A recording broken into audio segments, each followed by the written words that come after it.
people say, y'all aren't virgins. Y'all curse. Y'all go out and drink. You smoke, whatever the case may be. What do you say to that as Christians, as people who believe in God, people who walk with faith?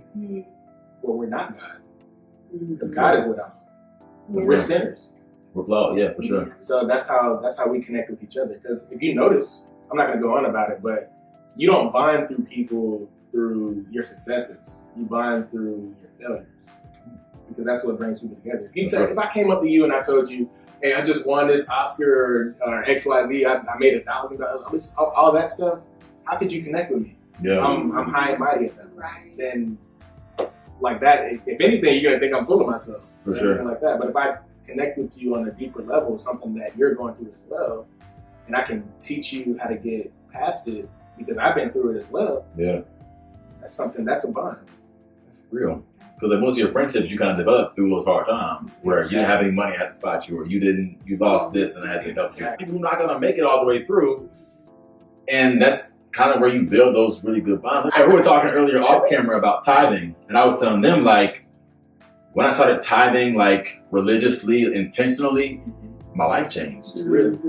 Which is crazy because, like, as a kid, you might have tithed the $1 your parents gave you, or you might have tithed that $5 or that $20 if you had it. Right. But you weren't like, okay, 10% of this is this. And for me, which is really, really crazy, not to be long-winded, but, okay, I've been out of college for 2.5 years, right? So I got my first job making $10 an hour, which was...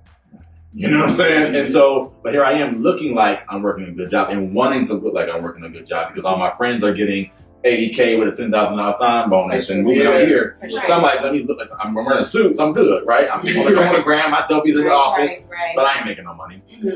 But after that, I was a contractor, got on my new company, made $13 an hour. I was, $10, $13. You know what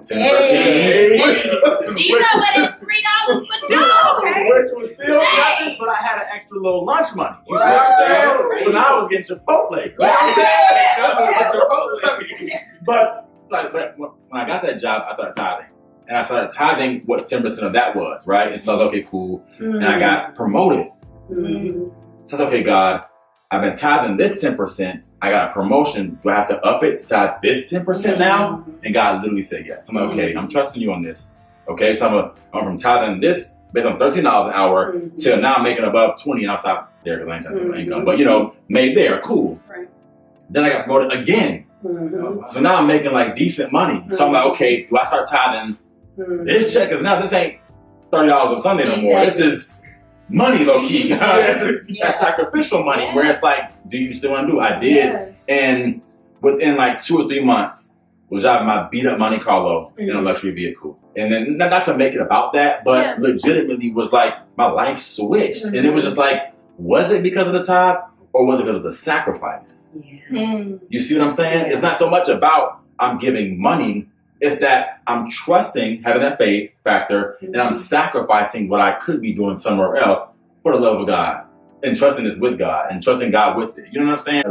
It kind of ties to what you were saying before. It's the effort. But like you were saying, if someone were to say, well, you're not perfect, like him, you're not this, you're not that, and what have you, the response is, well, it's the effort, like you said. I always say, like, if you have $100 and you give me $20, is that hard? I look at tithing like a service because, like, when you do it inside the church says that they ask for money. They ask for money, so we do it. We serve them by giving money. But outside the church, there's more than just giving money. Like somebody out on the street, they might need. That's a good point. So you're giving 10% of what you can give to them because it's just food. If you gave 100%, they'd have a house, they have food, they have a car, but God only asks for 10%. So we're just getting in the habit to serve others. So that's what tithing is to me. Tithing is just serving in whatever way somebody else needs it. And it's not just in the church, you're saying it's everywhere. Exactly. And that's real. I think sometimes Christians may tailor things to the church, where it's like, I'm only going to be friendly here. I'm only, and then when you get on a week, they kind of get nasty, and everybody has this big stigma on Christians where they nasty or they like, have bad attitudes because you kind of wait till church to pass the peace. Exactly. But you should always be passing the peace. You know what I'm saying? That's true. You're missing people on the way. That's true. You guys ever felt like quitting? Like on God? Yeah. Absolutely. Wow. Absolutely. I think that there's always this picture that people paint that when you give your life over to God, things are just going to be so beautiful and obstacles are going to move out of your way and everything's going to be amazing.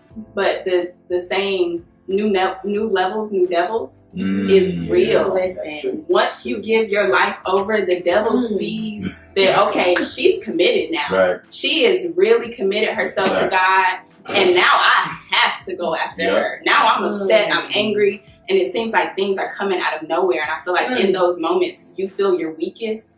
But to me, the discipline to keep going has always been a challenge. Consistency in all aspects of my life has always been a challenge.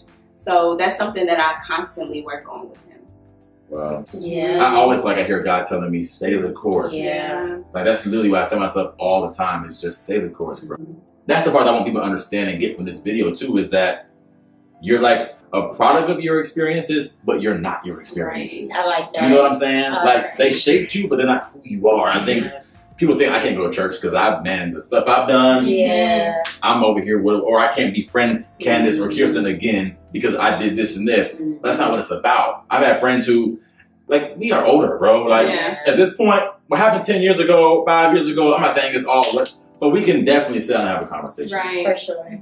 But I don't know. And that's what's so good about this video is that people watching it who don't understand forgiveness and that loving spirit of God, like just us having this conversation, you should feel it. And this is what it's about. This is what Christianity, just that relationship with him is about, is learning how to navigate people. Well, learn how to navigate yourself and then learn how to navigate people. Yeah. And you can. I like it. And that's also real. Sometimes you got to be cutthroat about your lane. Like, you know, and I'm not to put you on the spot, but I know you did that. Make God famous. Make Jesus famous. Make Jesus famous. I love that. You talk about that a little bit?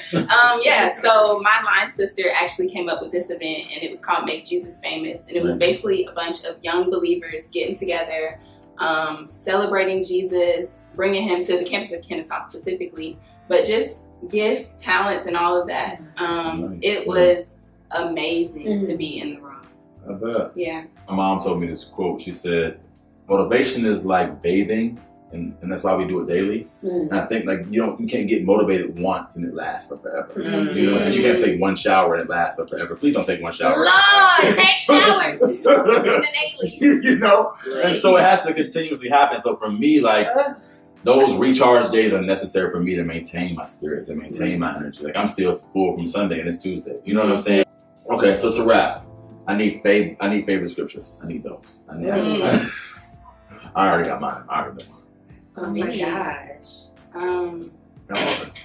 You wanna go? Yeah, I'll go. Okay. I have one off rip. It better not be mine. Okay, wait, I'm sorry. Jeremiah 29:11. For I know the plans I have for you. And that's just like, that's it. That's just it. That's all you need. Like, that is all you need. When you look at your life, or when you're in times of turmoil and when everything's going awry, and I hear that, for I know the plans I have for you. I know the end goal. I already know what your life is going to be like, Kirsten. It's going to be amazing. It's going to be popping. You have to go through this to get there. But he already knows the plans. He knows what's going to happen. So that keeps me. Let's go, Jeremiah.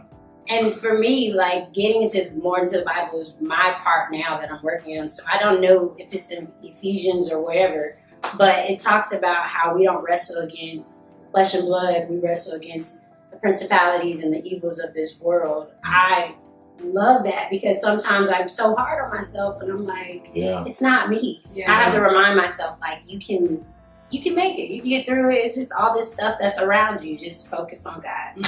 Absolutely. Chris? I don't think I have one right now. Because I'm in a part where, like mine would change because it changes. Like, for me, my experience changes. My experience changes. Yeah, the more I live. So right now, I'm still shifting. Okay. So until I figure out what this shift is, that's when I can choose one. Mine is Proverbs 3:4-6. And it says, trust in the Lord with all your heart and lean not to my own understanding. And always acknowledge him and he'll direct your path. Yeah, that's my favorite one. Because I feel like in moments where you legit just don't have the answer. You know, where you literally, I know faith without work is dead, but I've done all I can take the wheel. You know what I'm saying? Like, I just have to kind of give it to you. And that's what I get from that, you know? But thank you guys for coming up, man. For real, it's been a really good conversation, guys. Legitimately. Like, comment, subscribe. Stay tuned. What's coming next? And peace.